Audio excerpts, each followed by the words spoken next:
Praise the lord. యెరూషలేము ప్రార్థన మందిరము.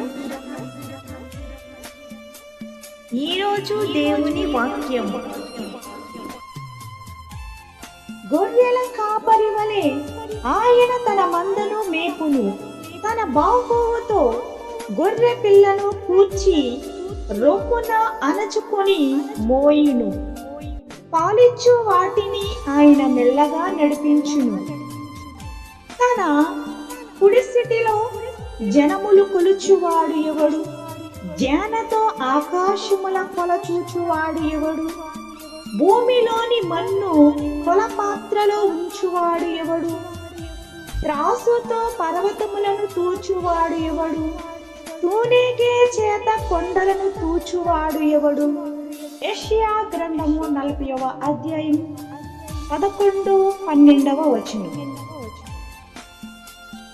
సంఘ కాపరులు ఎన్. డేవిడ్ రాజ్ దీవెన. God bless you all.